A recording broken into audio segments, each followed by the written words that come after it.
All right, let's jump right into an explainer that completely flips our exhausting modern reading habits on their head and turns them into a profound tool for personal growth. Today, we're pulling some incredible insights from the guidebook, 12 Steps to a Good Life, and we're going to explore a totally different way of engaging with the written word. Think about it. We consume literally thousands of words every single day. Emails, articles, endless social media feeds. But I really want you to ask yourself, is all that scrolling actually leading to any real transformation in your life? Or are you just hoarding data?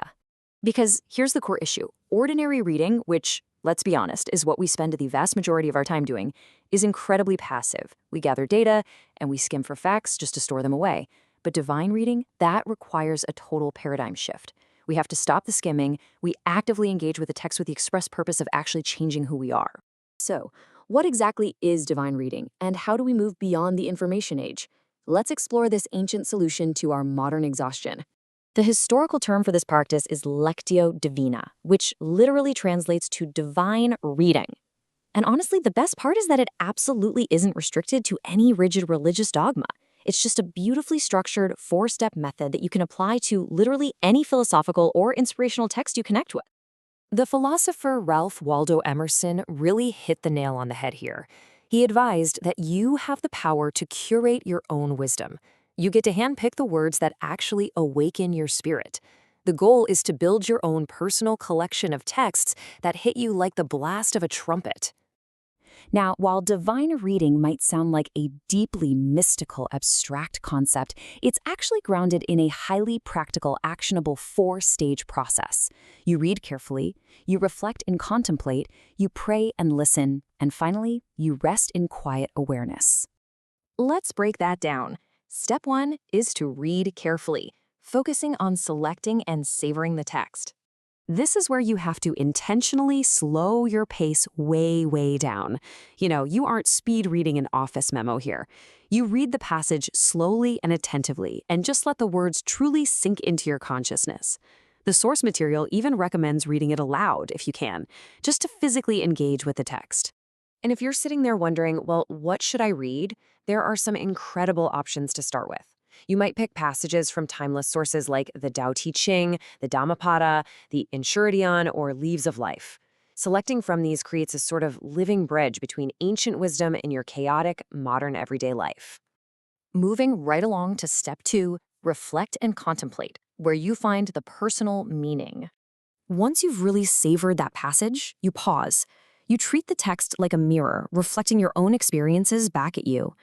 To do this effectively, you actively ask yourself, what speaks to me? What challenges me? What brings me comfort? It's basically an invitation to have a deep internal discussion, or even a discussion with a group, about how these ancient words intersect with your life right this very second.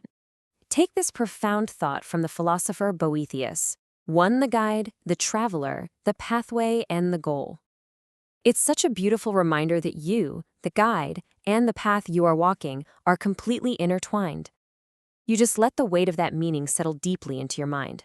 Which brings us to step 3, pray and listen.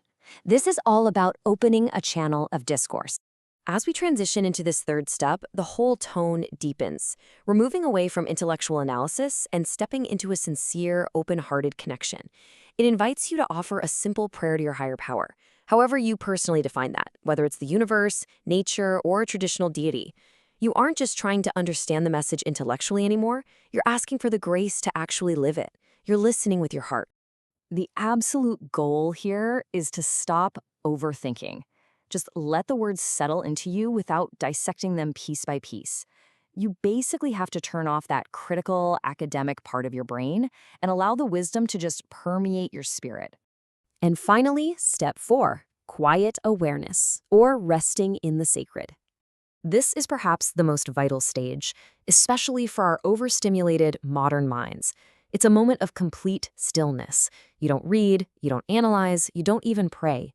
You do absolutely nothing but rest in quiet awareness, spending a few moments in silence, letting that transformation take deep root. Because, here is the ultimate secret of spirituality. It's not about achieving some wild, exotic, one-time peak experience. As the text beautifully puts it, you wear the path deeper by walking it sincerely and often. Real, lasting transformation comes from that sincere, repeated, daily practice. Now, let's talk about integration into daily life, because this really is a lifelong journey. Spirituality does not have to be some esoteric concept reserved for monks living on a mountain. It's a highly practical habit that grounds you, and honestly, it all comes down to just 5 minutes. Even 5 short minutes a day of this structured practice can completely center your day and open your mind to incredible insight. We can all find 5 minutes, right? So, as we wrap up this explainer, I want to leave you with one final thought to mull over. What text are you going to choose for your very first divine reading? What piece of wisdom will you decide to encounter on your journey tomorrow morning?